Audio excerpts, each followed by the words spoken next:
The whole mess began the day my new neighbor decided he could flirt with my wife, like I wasn't standing right there in my own house. Elaine is 55, graceful in that quiet way life gives you after years of storms, and I'm 60, old enough to know when another man is testing the strength of my marriage. His name was Colton, mid-40s. Muscles he liked to display even in November.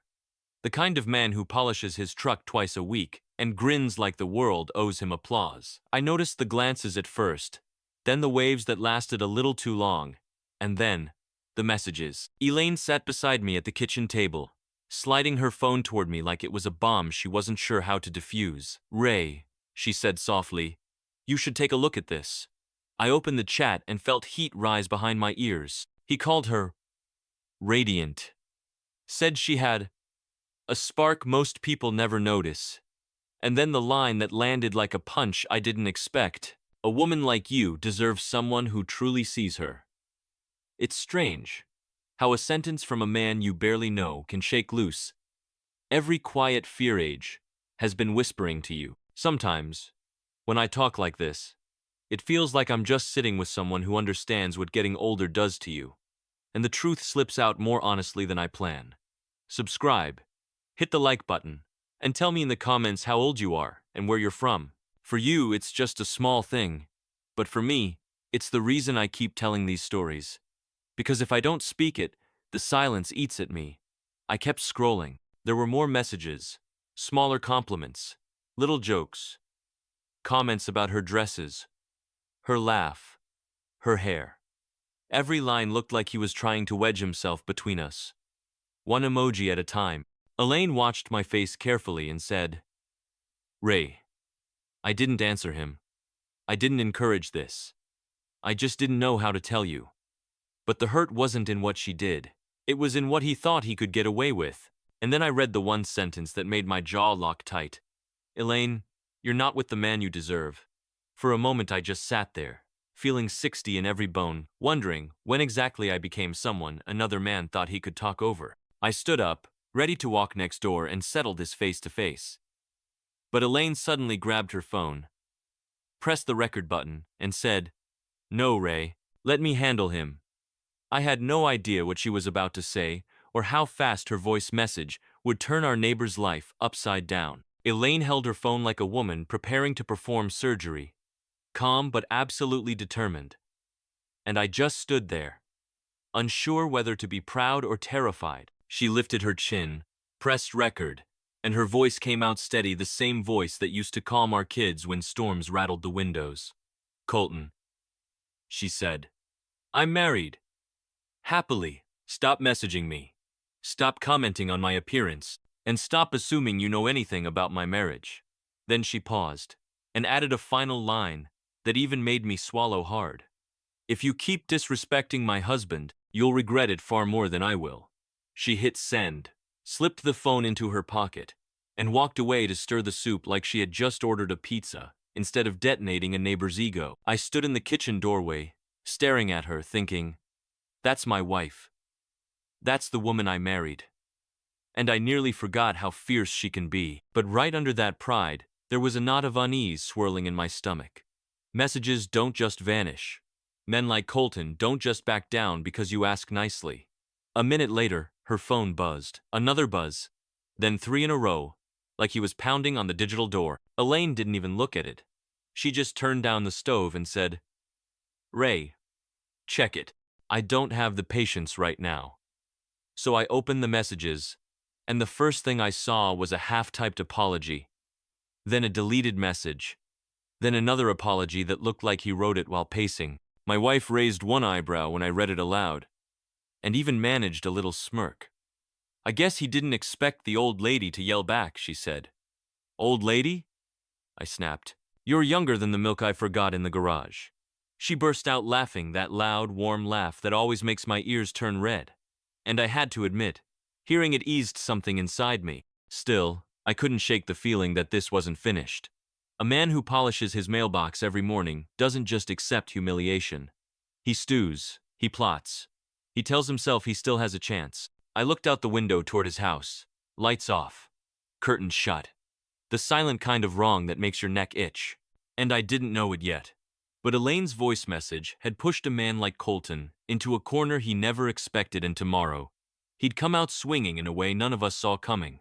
The next morning started oddly quiet, the kind of quiet where even the coffee machine seemed nervous. Elaine was humming while buttering toast, acting like last night never happened.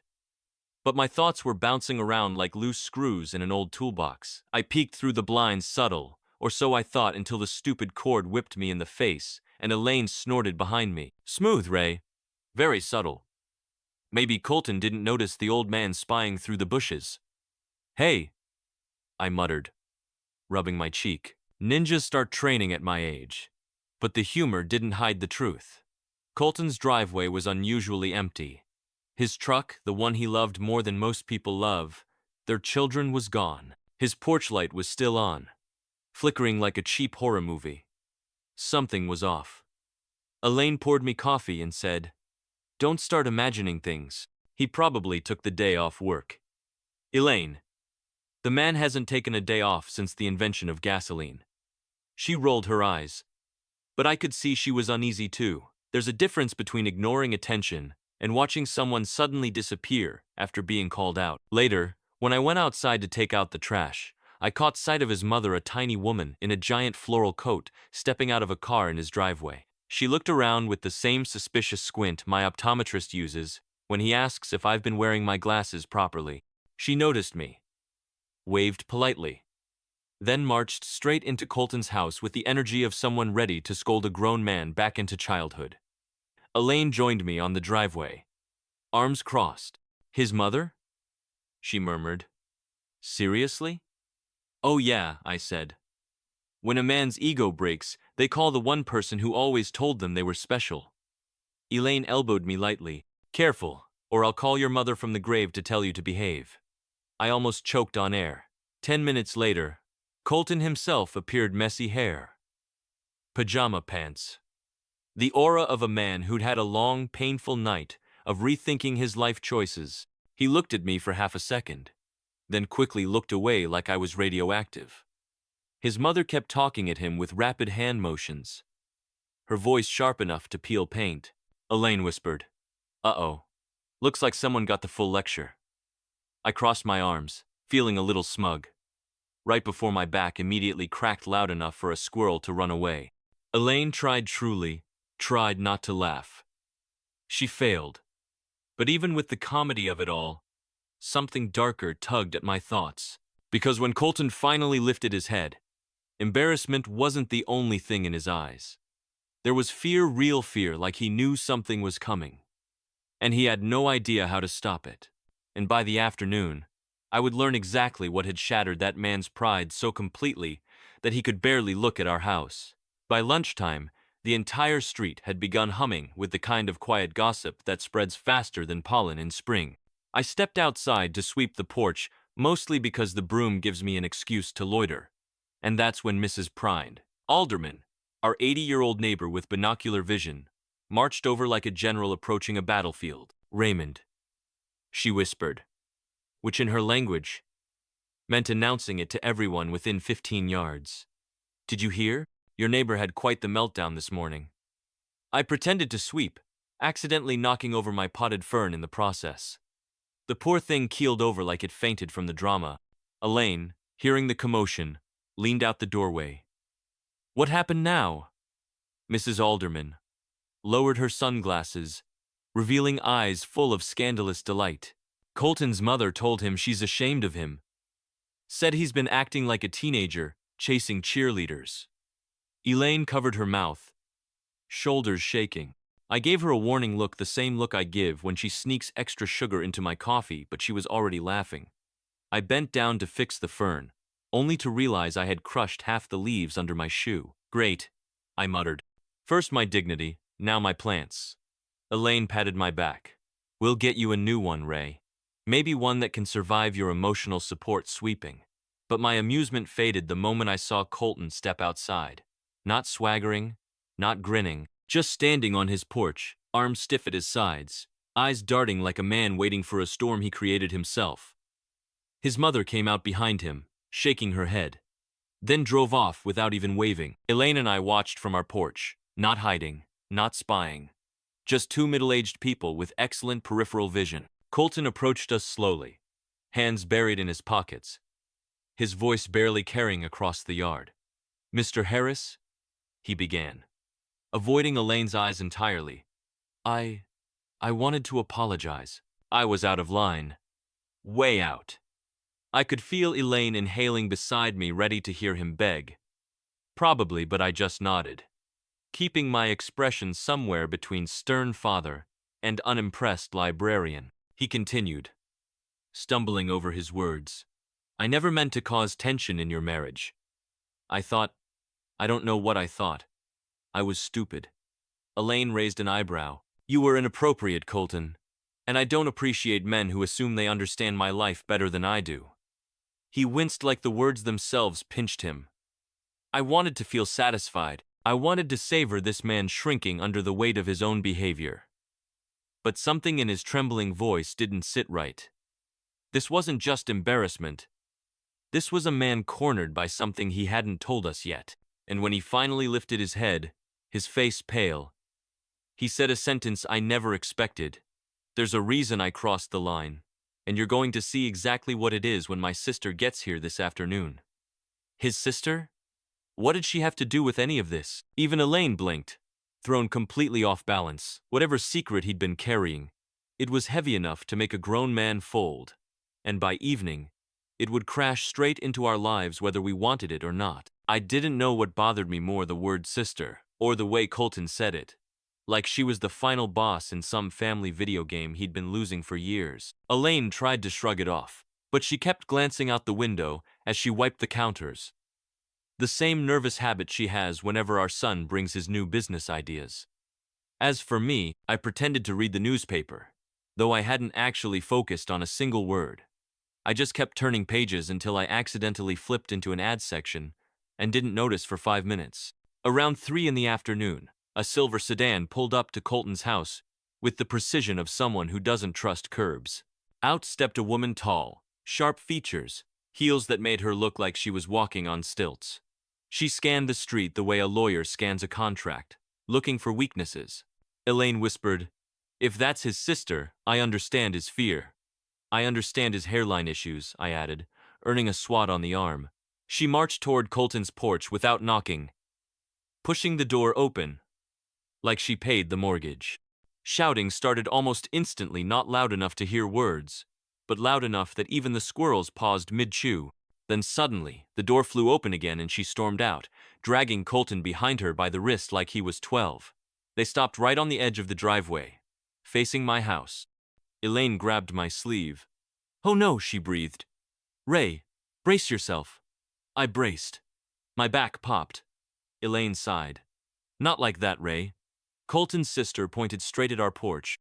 "You," she said, not knowing my name, just stabbing the air in my direction, "need to understand something. My brother isn't some creep chasing married women for fun." I raised an eyebrow. "Well, that's reassuring." Elaine elbowed me again. She took a deep breath, exasperated beyond repair. "He's been going through a rough time. A divorce, losing his job, moving here. He's just lonely. He misread your wife's kindness." Elaine stiffened beside me. "That doesn't excuse anything." "I'm not excusing it," the sister snapped. "I'm explaining it." "But he should have told you the truth from the start." Colton looked at the ground, mumbling, "I didn't want anyone to know." His sister continued, "He's not trying to steal your wife. He's trying to feel worth something again. Men our age." She paused, glanced at me, recalculated. "Men your age," she corrected. "Forget how lost 40-year-olds can get." Elaine raised a hand, stopping her speech mid-flight. "Fine. He had a hard year. That doesn't give him the right to wedge himself into my marriage." Colton nodded shamefully. Then his sister surprised us. She stepped closer and spoke more softly. "He told me about the voice message she sent. And honestly, he needed that wake-up call. So thank you." For a second, the tension eased until she added with a dramatic sigh, "Still, you two should know, he's planning something stupid. And if he goes through with it, This street is about to get a lot more entertaining. Elaine blinked. I blinked. Even the mailman, who had been pretending not to overhear, froze in place. I asked, "What exactly is he planning?" She looked at her brother, rolled her eyes so hard it was a miracle she didn't topple over, and said, "He's putting his house on the market tomorrow morning." The ground under my feet felt like it shifted because that wasn't a reaction of embarrassment. That was a man running away from something he couldn't face. And by nightfall, I'd discover what pushed him over the edge and how it tied directly back to Elaine's message. That evening, the street felt different, like the air itself was holding its breath. Elaine set the table for dinner, but she kept pausing mid-movement, listening for something. I tried to help by lighting a candle to set the mood, but the lighter slipped, burned my thumb, and I yelped loud enough for the neighbor's dog to start barking. Elaine shook her head, muttering, "My hero, defeated by fire." I blew on my thumb dramatically, hoping she'd at least admire my resilience. She did not. But even through the teasing, I could see she was unsettled. The idea of Colton selling his house overnight, that wasn't normal behavior. And a man doesn't uproot his life because of a single voice message, unless the message hit something raw, something he'd been hiding. Halfway through dinner, our doorbell rang, not the friendly ding-dong of a neighbor dropping off cookies, the long continuous bizz of someone who doesn't care about being polite. Elaine and I exchanged a look. "That better not be him," she whispered. "If it is," I said, "let me grab my shoes. I argue better when my feet don't hurt." But when I opened the door, it wasn't Colton. It was his sister again, still in heels, still looking like she hadn't blinked since noon. "Sorry to barge in," she said, stepping inside without a real invitation. "But I figured you two should know what triggered all this." Elaine crossed her arms. "We assumed it was the voice message." "Oh, that certainly helped," the sister replied, waving her hand. "But no. The real crisis started last night." She sat at our table at my seat, no less, and leaned forward. "Colton didn't tell you this, but before he moved here, he was trying to win back his ex-wife. She rejected him. Brutally." I nodded sympathetically. Rejection hurts. I once proposed to Elaine while standing in wet grass. Her first response was, "Ray, your knee is sinking." Elaine groaned. "Ray, focus." The sister continued. "He came here hoping for a fresh start, but instead of dealing with his loneliness, he projected everything onto your wife." Elaine raised an eyebrow. "He projected?" "Yes," the sister said. "Elaine, you remind him of the stability he lost, the kindness, the maturity." Elaine muttered, "Well, at least someone here thinks I'm mature." I held up my hands. "I didn't say anything." The sister sighed dramatically. "After your message, Elaine, he spiraled. Not because you rejected him, but because he suddenly realized how ridiculous he'd become. He said your voice made him feel small and ashamed." I glanced at my wife, who looked both proud and slightly guilty. But then the sister lowered her voice. "That's not the whole problem. What really broke him was realizing the entire neighborhood had started talking. He overheard two people this morning joking that he was trying to steal a married woman and got sent back home by mommy." Elaine covered her mouth. I rubbed my face. "Good grief," I whispered. "No man survives that level of humiliation." The sister stood up. "He can't face anyone here now. He's convinced he ruined his reputation permanently.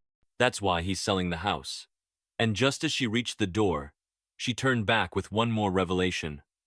"His realtor's coming tomorrow morning. If you want to stop this mess from getting worse, you might want to talk to him before then." Elaine and I stood in silence for a long moment. After she left, I could feel the weight of the decision settling onto us, not just whether to intervene, but how to handle a man whose pride had cracked wide open. And I didn't know it then. But the decision we made that night would lead to one of the most uncomfortable and strangely hilarious confrontations of my life.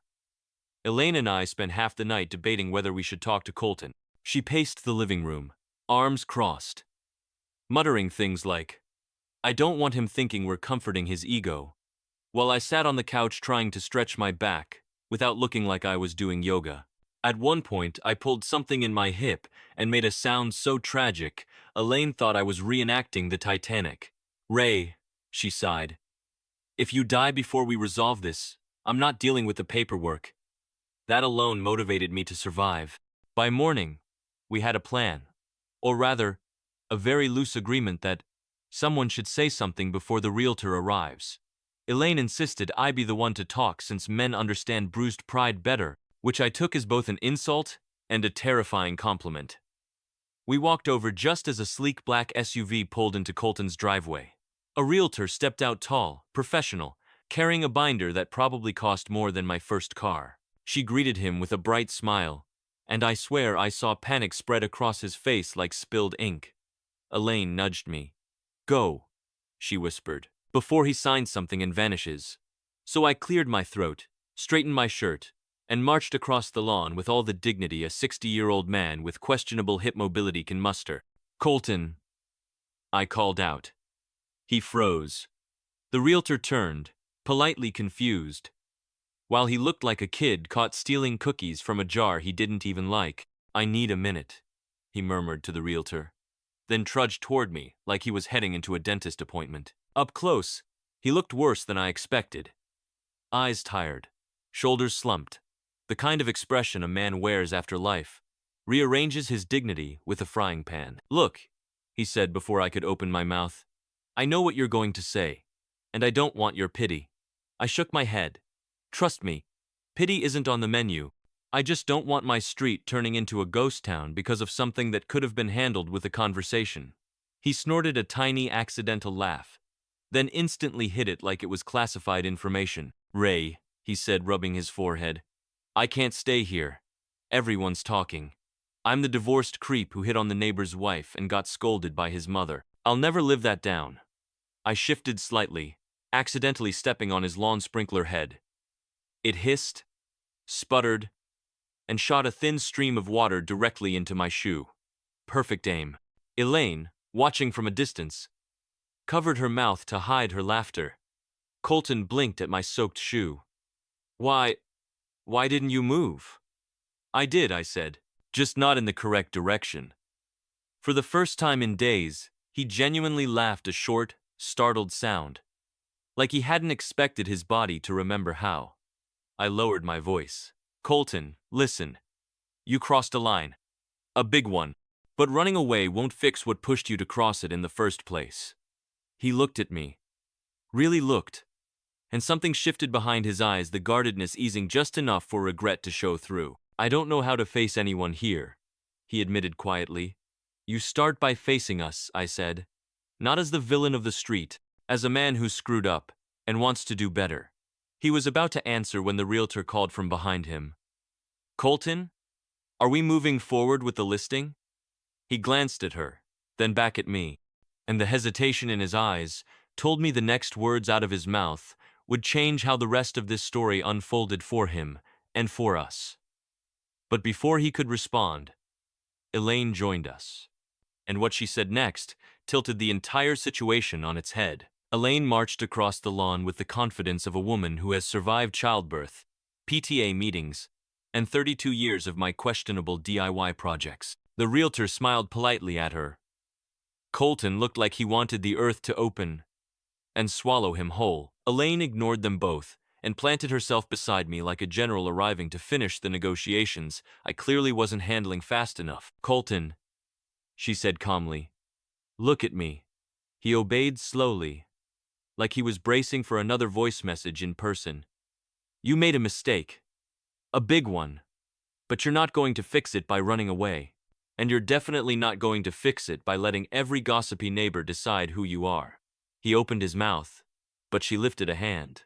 No. Let me finish. You embarrassed yourself. You embarrassed me. You embarrassed Ray, who now has one wet shoe and is pretending it's not squishing. I tried to stand more confidently, but my sock made a sad little schlip noise. Colton winced in sympathy. The realtor blinked, unsure if this was a mediation session or a very informal exorcism. Elaine continued. You don't fix humiliation by fleeing. You fix it by apologizing like a grown man and proving you can be better than your worst impulse. Colton rubbed the back of his neck. I already apologized. Not properly, she said. You apologized like a man hoping the problem would disappear if he whispered softly enough. He sighed, a long, defeated sigh the kind men give when their pride is finally too tired to argue. Then, to my absolute shock, Elaine turned to the realtor. Ma'am, would you mind giving us 5 minutes before you take his entire life and pack it into a for sale sign? The realtor nodded, stepping back toward her SUV. Probably writing a mental memo titled, Never work in suburbs again. Colton looked at me helplessly. Ray, I don't even know how to stay here. Nobody's going to look at me the same.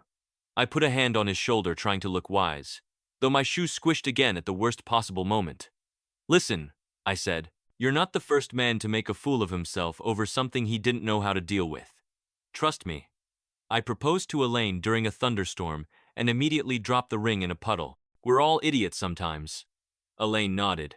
He really was an idiot. Thank you, dear, I muttered. Colton's expression softened, the first time I'd seen him look less like a peacock and more like a human being. Do you want to stay here, Colton? I asked. He hesitated, swallowing hard. Yes, but I don't want to be the neighborhood joke. Elaine crossed her arms. Then prove you're not. He looked between us two middle-aged strangers who somehow became his accidental intervention team, and something shifted in his posture. Not pride, not shame, something quieter, resolve.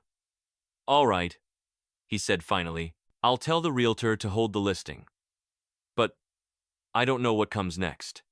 Elaine smiled not kindly, but firmly, like a teacher welcoming a new student who's already been caught chewing gum.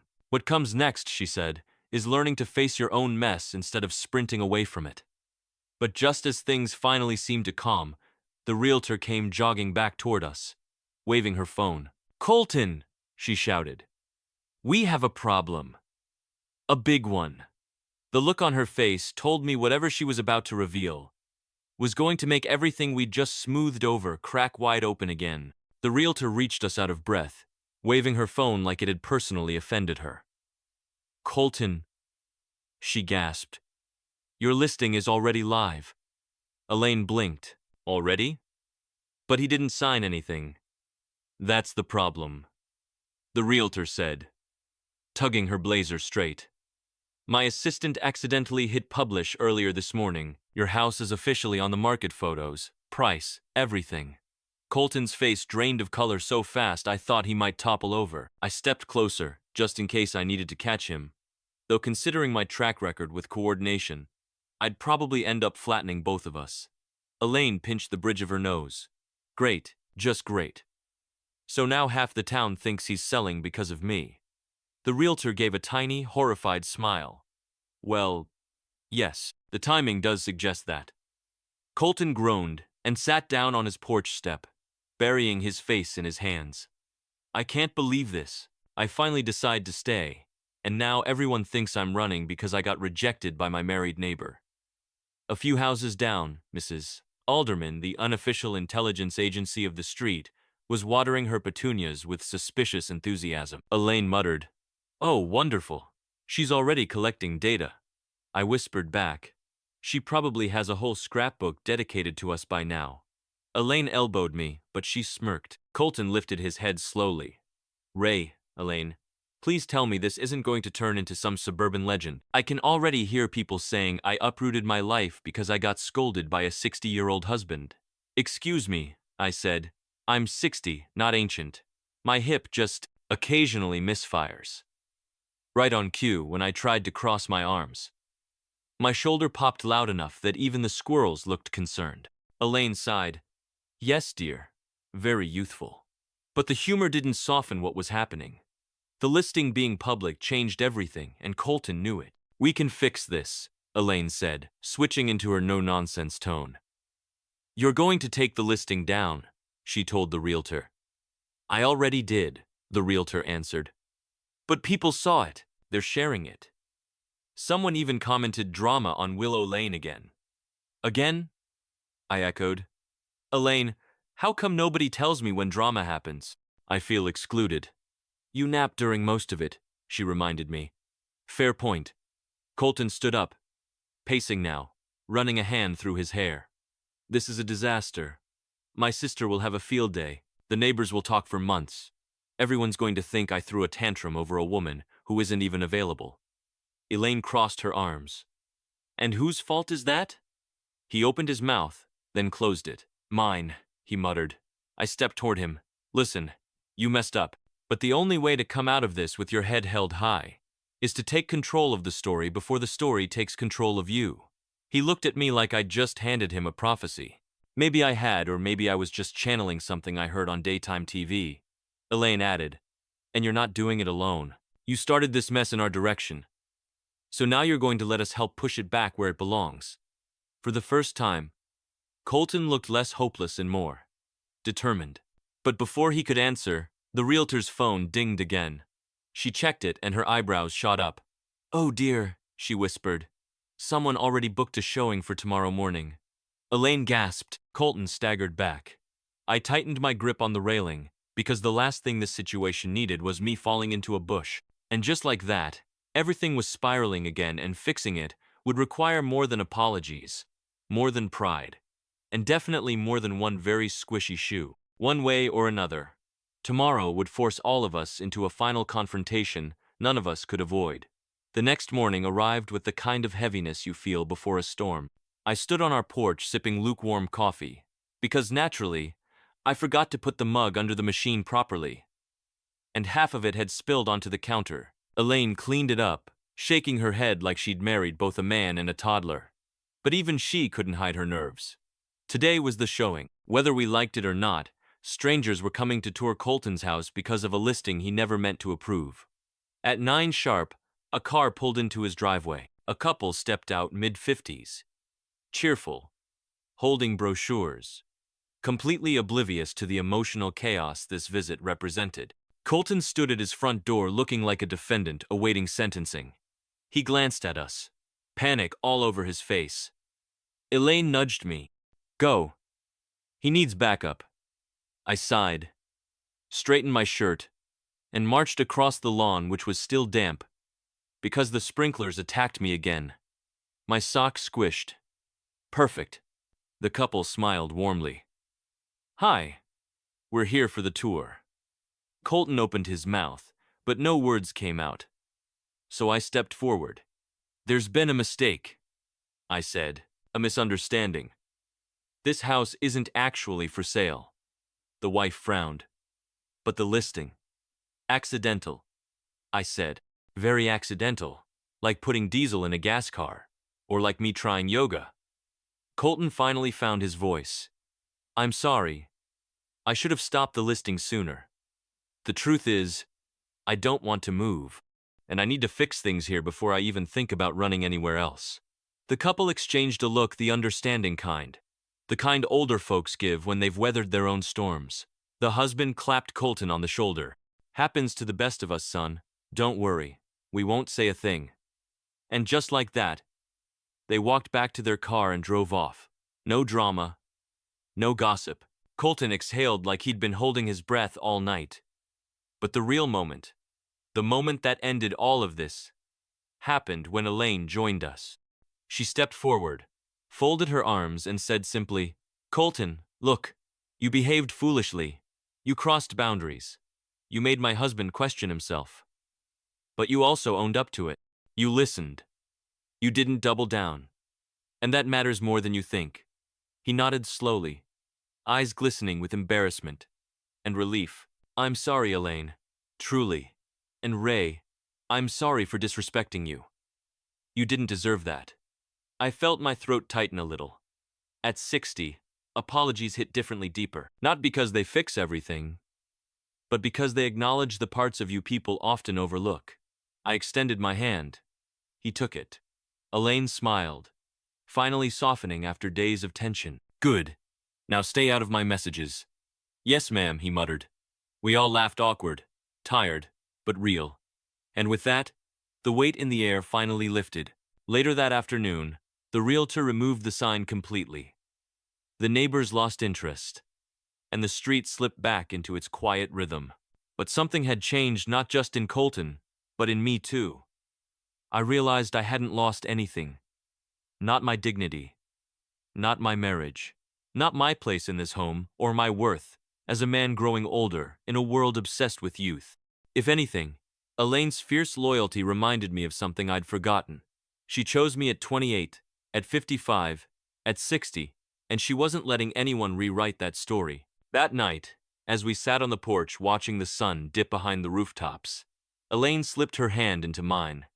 "You know," she said, "you handled all this better than I expected." I smiled. "That's because I had you." She laughed. "No, Ray. It's because you've grown, even if your hip hasn't." And for the first time in days, I felt light, not young, not perfect, just steady. Steady in who I was, steady in what we'd built. Colton stayed. Peace returned. And I, an old man with a wet shoe and a stubborn heart, walked away from the whole mess with something much better than revenge. I walked away with my pride intact, my marriage stronger, and the quiet joy of knowing that I hadn't broken, not even when someone tried to tell me I wasn't enough.